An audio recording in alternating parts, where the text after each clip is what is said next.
Il y a un objet dans un musée que vous n'avez jamais vu. Un objet qui est là depuis plus de 100 ans. Un objet que les scientifiques ont examiné puis ont rapidement reclassé. Un objet qui défie tout ce que nous savons sur l'origine humaine. Et personne ne veut en parler. C'est le secret le mieux gardé de l'archéologie moderne. Ce n'est pas une conspiration. Ce n'est pas de la fiction. C'est la réalité silencieuse. Parce que la vérité sur cet objet détruit les récits. Elle détruit la religion. Elle détruit la science. Elle détruit l'idée que nous sommes le produit de l'évolution naturelle. On vous a enseigné que les humains ont évolué à partir des primates, que l'évolution est graduelle, qu'elle a pris des millions d'années. Mais il y a un problème avec cette histoire, un grand problème. Le saut évolutif du primate à l'humain n'a pas de sens. Il n'y a pas assez d'intermédiaires. Les registres fossiles montrent un vide, un hiatus évolutif, qui ne peut pas être expliqué par des processus naturels. Et si ce n'était pas l'évolution naturelle? Et si nous avions été créés? En 1908, un archéologue nommé Max Uhl fouillait à Nazca, au Pérou. Il a trouvé quelque chose d'enterré profondément. Très profondément. Plus profondément que n'importe quel artefact ne devrait l'être dans un site archéologique de 2000 ans. C'était un objet en or, très petit, peut-être 5 cm, mais parfaitement sculpté, parfaitement précis. Et en lui, il y avait quelque chose d'impossible, une structure microscopique, des détails si fins qu'ils ne pouvaient pas être vus à l'œil nu, des détails qui ne seraient visibles qu'avec un microscope électronique. Une technologie qui n'existait pas en 1908. Hull était confus. Il a apporté l'objet à des spécialistes. Personne ne savait quoi dire. Alors il a simplement été rangé, dans un musée à Lima, dans une boîte, ignoré. Jusqu'en 2015, un chercheur nommé Dr Klaus Donat, spécialiste des artefacts anormaux, visitait des musées dans le monde entier. Il documentait des objets qui ne cadraient pas, des objets de but inconnu, des objets que les musées voulaient voir oubliés. À Lima, il a découvert l'objet d'Hull. Il a demandé à l'examiner. Avec la technologie moderne, le microscope électronique à balayage, il a vu quelque chose qui a tout changé. La structure microscopique n'était pas de l'art. C'était de l'information. C'était du code, des motifs qui rappelèrent des séquences génétiques, des chaînes qui rappelèrent l'ADN. Mais c'est impossible. L'or ne peut pas être travaillé au niveau moléculaire, pas avec une technologie connue. Donat a publié ses découvertes en 2016. La réponse? Le silence. Mais il a continué à enquêter. Il a voyagé dans les musées mondiaux. Il a documenté des dizaines d'artefacts similaires. De petits artefacts, des artefacts en or, des artefacts avec des structures microscopiques qui semblaient contenir de l'information génétique. Tout a été ignoré. Tout a été reclassé comme art religieux ou symboles abstraits. Mais ce n'en était pas. C'était des capsules d'information, des capsules de connaissances génétiques. Maintenant, il y a une théorie que Donat a publiée dans un livre intitulé « Manifest Destiny of Man ». Et si les civilisations anciennes possédèrent la connaissance de l'ingénierie génétique? Et si cette connaissance était codée dans l'or? Et si elles avaient laissé des registres sur la façon dont les humains ont été créés? Cela ressemble à de la science-fiction. Cela semble impossible. Mais considérez les preuves. La Bible décrit les humains créés à l'image et à la ressemblance de Dieu. Les textes hindous décrivent des dieux créateurs qui ont façonné l'humanité. Les textes mayas décrivent des créateurs qui ont formé l'homme à partir de l'argile. Et si ce n'étaient pas des métaphores? Et si c'était des descriptions littérales? Il y a des preuves génétiques qui suggèrent cela. L'ADN humain possède des séquences qui ne peuvent pas être expliquées par l'évolution naturelle. Des séquences qui semblent avoir été insérées. Les généticiens appellent cela l'ADN poubelle. Des sections qui semblent ne rien faire. Mais, et si ce n'était pas de la poubelle? Et si c'était du code laissé par des créateurs? Un généticien nommé Dr Francis Crick, qui a découvert la structure de l'ADN, a publié une théorie appelée « panspermie dirigée ». La théorie, l'ADN de la vie sur Terre, a été apporté par une intelligence extraterrestre, délibérément, plantée ici. Crick a remporté le prix Nobel. Mais cette théorie, ignorée, silenciée. Pourquoi? Parce qu'elle change tout. Si les humains ont été créés par une intelligence extraterrestre, alors, nous ne sommes pas des produits d'une évolution aléatoire. Nous avons des designers. Nous avons un but, nous avons des créateurs. Cela détruit les récits religieux. Cela détruit les récits scientifiques. Cela détruit l'idée de l'humanité en tant qu'espèce naturelle. Maintenant, il y a plus de preuves. En 1961, des travailleurs dans une mine d'uranium en République démocratique du Congo ont trouvé quelque chose d'impossible.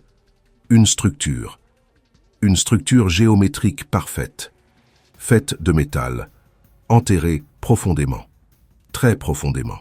Datation par radiation. 2 milliards d'années. C'est impossible. Il n'y a aucune technologie connue qui pourrait créer cette structure il y a 2 milliards d'années. Il n'y a aucune civilisation humaine qui pourrait exister il y a 2 milliards d'années. Alors, qu'est-ce que c'était? Les chercheurs l'ont appelée la sphère de Klerksdorp. Elle a été examinée, puis reclassée comme formation minérale naturelle. Mais les formations minérales naturelles n'ont pas de précision géométrique. Elles n'ont pas de structure ingéniée. Elles n'ont pas d'intentionnalité de design. Il y a plus. La pile de Bagdad, trouvée en 1936, un objet de 2000 ans, fait de cuivre et de fer, avec un électrolyte. Une pile réelle, ancienne, capable de produire de l'électricité. Comment? Comment une civilisation ancienne savait-elle construire des piles? La réponse officielle, coïncidence. Ce n'était pas une pile, c'était quelque chose de religieux. Mais des tests réalisés en 1970 ont confirmé, elle produisait un courant électrique. C'était une pile fonctionnelle. Alors pourquoi personne n'en parle? Parce que cela change tout. Si les civilisations anciennes avaient de la technologie, alors elles avaient de la connaissance. Alors elles avaient de la science. Alors elles étaient trop avancées. Maintenant, il y a un schéma qui connecte tout. Des objets impossibles, dans de multiples musées, datant d'époques anciennes, tous reclassés, tous ignorés, tous contenant des preuves de technologie impossible. Et il y a un thème commun, la création de la vie. Les artefacts en or semblent contenir des séquences génétiques dans des structures microscopiques. Les textes anciens parlent de créateurs façonnant l'humanité. Et il y a des preuves génétiques d'insertion d'ADN étranger. Tout pointe vers la même conclusion. L'humanité a été créée, délibérément, par une intelligence non humaine.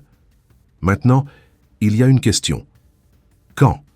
Il y a des preuves d'un événement spécifique dans l'histoire humaine, un événement qui a marqué un changement radical. Entre 200 000 et 300 000 ans, il s'est produit quelque chose d'impossible dans l'évolution humaine. Le cerveau humain a bondi de taille. Soudainement, en quelques milliers d'années, un clin d'œil à l'échelle de l'évolution. Cela ne devrait pas être possible. L'évolution est graduelle. Mais ici, un saut a eu lieu.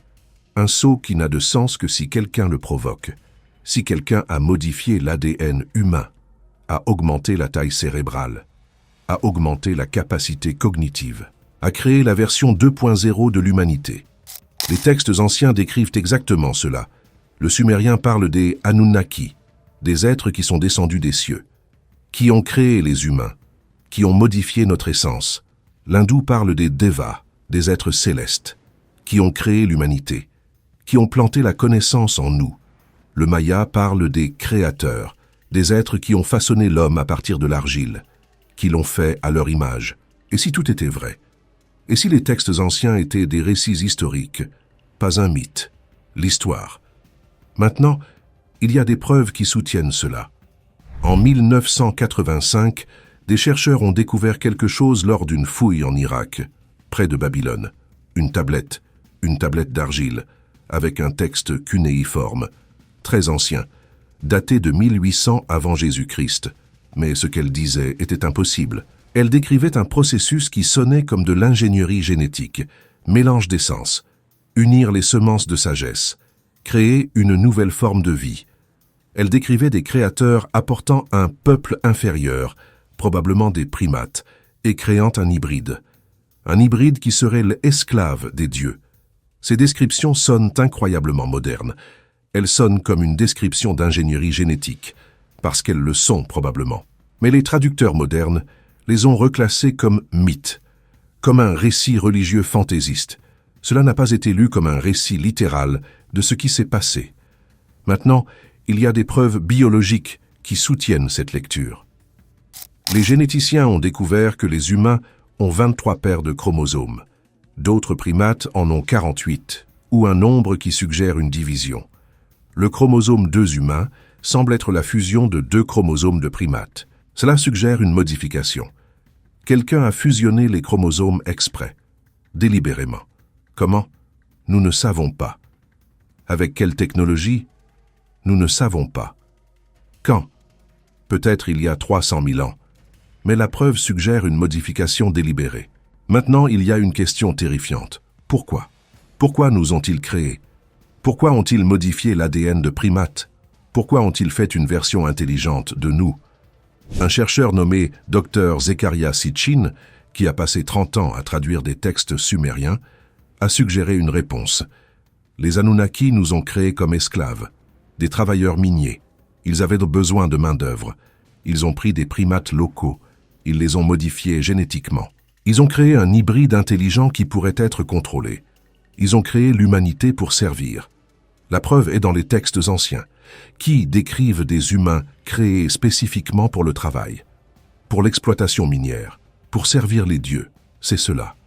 Nous sommes les esclaves génétiques d'une race extraterrestre. Nous sommes un projet d'ingénierie, pas des produits de l'évolution.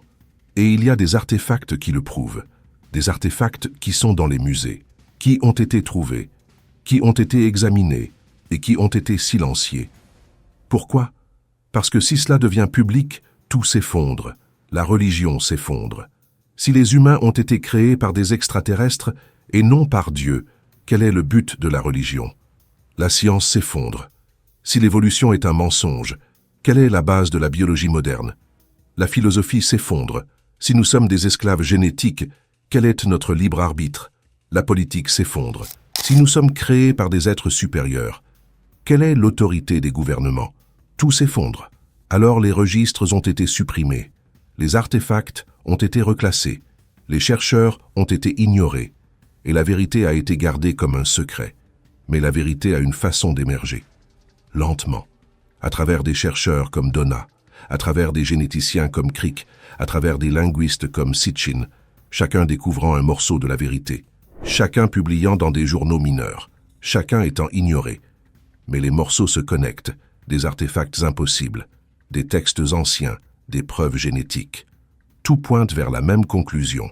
Les humains ont été créés, délibérément, par une intelligence extraterrestre, probablement pour servir de main-d'œuvre. Nous sommes un projet d'ingénierie. Nous. Nos histoires d'origine ne sont pas de la fiction. Elles sont l'histoire. Nos religions ne sont pas un mythe. Elles sont une mémoire déformée de faits historiques. Et il y a des artefacts qui le prouvent. Des artefacts dans les musées, ignorés, silenciés, en attente. Maintenant, il y a une question finale que personne ne veut répondre. Si nous avons été créés pour servir, quel est notre but maintenant? Si nous sommes des esclaves génétiques, sommes-nous encore des esclaves?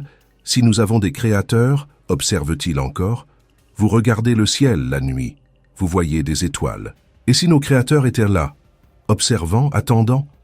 Parce qu'il y a des preuves qu'ils ont été ici. Récemment. Historiquement récent en termes cosmiques. Il y a des observations documentées. Il y a des preuves de contact. Il y a des histoires de Dieu revenant. Les Mayas avaient un calendrier qui se terminait en 2012. Un calendrier qui était incroyablement précis. Comment savaient-ils? Les hindous ont des textes qui décrivent des vimanas, des machines volantes, des vaisseaux, de la technologie. Les Égyptiens ont des images qui semblent montrer des êtres avec des masques à oxygène, avec des combinaisons spatiales. Et si cela était réel, et si les créateurs revenaient? Parce qu'il y a un schéma qui suggère un retour cyclique. Le texte maya décrit des cycles de création et de destruction, des cycles qui se répètent. L'hindou parle aussi de cycles, des yugas, des ères qui commencent et se terminent. Les Égyptiens parlent du retour des dieux. Tous décrivent le même schéma, le retour périodique des créateurs. Si cela est vrai, si les créateurs reviennent, alors nous sommes dans l'ère du changement. Maintenant, nous sommes proches, nous sommes près du moment où les créateurs reviennent, quand la dissimulation prend fin, quand la vérité est révélée. Parce qu'il y a des signes des signes qui se produisent maintenant, des objets anormaux entrant dans l'atmosphère, des gouvernements admettant la possibilité de vie extraterrestre, des scientifiques brisant le silence. Tout pointe vers l'imminence. Tout indique que la vérité sur l'origine humaine est sur le point d'être révélée, et les artefacts qui sont dans les musées. Bientôt, ils ne seront plus ignorés. Bientôt, ils seront analysés, étudiés, divulgués. Et quand ils le seront, quand le monde saura que nous avons été créés, que nous sommes l'ingénierie génétique d'une race extraterrestre, que va-t-il se passer? Comment tout cela va-t-il changer? Êtes-vous prêts pour cette vérité? Parce que la vérité est celle-ci. Vous n'êtes pas un hasard de l'évolution. Vous êtes une création délibérée. Vous n'êtes pas aléatoire. Vous êtes ingénié. Vous n'êtes pas libre. Vous faites partie d'un plan qui a commencé il y a 300 000 ans. Mais peut-être, juste peut-être, y a-t-il de l'espoir? Parce que si nous avons été créés, alors nous avons un but au-delà de l'esclavage. Parce que si nous avons des créateurs, peut-être pouvons-nous négocier. Parce qu'il y a des artefacts qui prouvent notre origine, alors il y a de la connaissance. Une connaissance que nous pouvons récupérer. Une connaissance qui peut nous libérer. C'est cela le véritable trésor qui est caché dans les musées. Ce n'est pas l'or, ce n'est pas l'art, c'est la vérité. La vérité sur qui nous sommes, et elle attend d'être découverte. Serez-vous celui qui découvre, ou allez-vous rester ignorant? Parce que maintenant, vous savez. La vérité existe, et elle est cachée à la vue de tous, dans les artefacts, dans les musées, dans les textes anciens, dans notre ADN. La vérité sur l'origine humaine, la vérité que nous sommes créés, que nous faisons partie d'un plan cosmique plus vaste, et que nous sommes proches, très proches du moment de la révélation, quand les créateurs reviennent, et que tout change.